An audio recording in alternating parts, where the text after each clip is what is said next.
Depuis très longtemps déjà, le Front National dénonce une forme de préférence étrangère qui s'est installée peu à peu en France. Aujourd'hui, il y a en France des compatriotes qui dorment dans la rue. Il y a des SDF qui meurent dans la rue. Et en face, il y a des migrants qui sont des illégaux, clandestins pour la plupart, hébergés dans des hôtels Formule 1 que l'État a achetés avec notre épargne à travers la Caisse des dépôts et consignations. C'est un véritable scandale.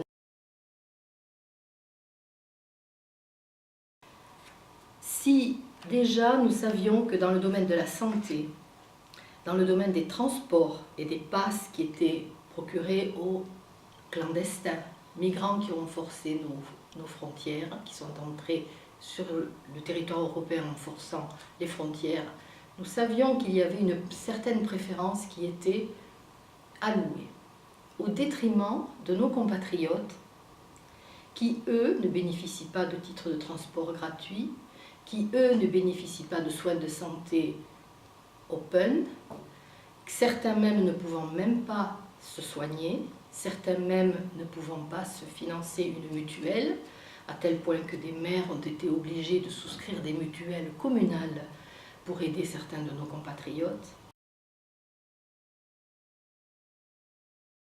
Eh bien, nous constatons que, après la santé, les transports, ce sont les logements qui sont maintenant, pour un quart d'entre eux, sur instruction du gouvernement, réservés aux migrants, clandestins et réfugiés.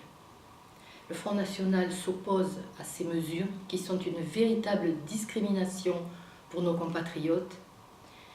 Il y a un mot qui résume tout cela, c'est une trahison de notre peuple. Nous avions observé déjà depuis quelque temps dans notre pays une dérive vers une préférence étrangère. Le Front National veut dénoncer cette dérive. Depuis le 12 décembre dernier, un palier vient d'être franchi avec l'instruction qu'a envoyée Gérard Collomb, ministre de l'Intérieur, à tous les préfets des départements et des régions. Instruction faisant obligation aux bailleurs sociaux, tous les gestionnaires de HLM et de résidences sociales, de réserver un quart des logements pour les personnes, je cite, bénéficiaires d'une protection internationale, autrement dit, les immigrés réfugiés. Cette obligation qui est faite aux préfets d'exercer une discrimination contre nos propres compatriotes est inadmissible. Quel est le message que notre gouvernement envoie aux bailleurs sociaux? Eh bien, vos listes d'attente des citoyens français attendront, les étrangers passeront devant. Eh bien non, ceci s'appelle une trahison.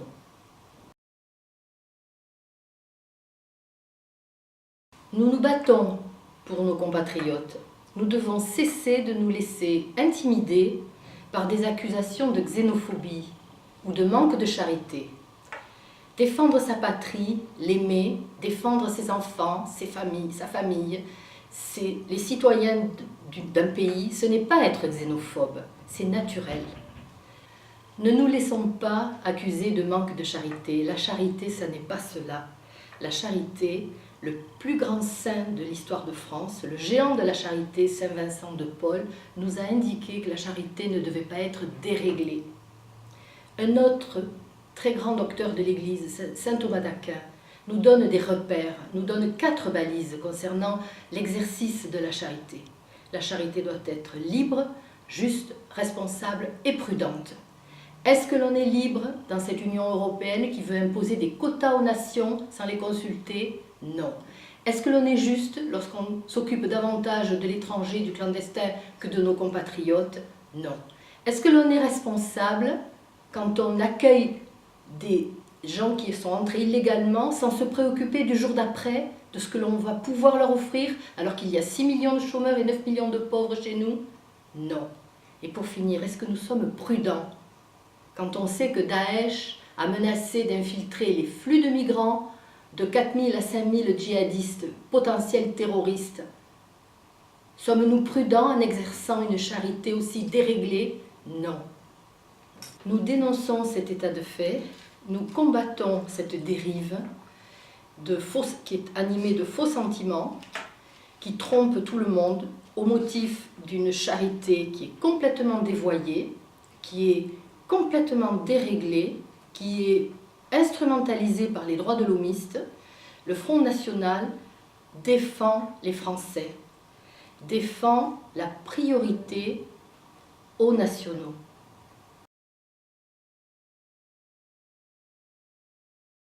Si comme nous, vous partagez ce sentiment de révolte et de profonde injustice qui est en train de monter de tout le pays, si comme nous, vous voulez corriger ces dérives, quel que soit votre âge, quelle que soit votre condition, quel que soit votre parcours, rejoignez-nous. Nous avons de belles choses à vivre ensemble. Contactez votre fédération Front National départementale. À bientôt.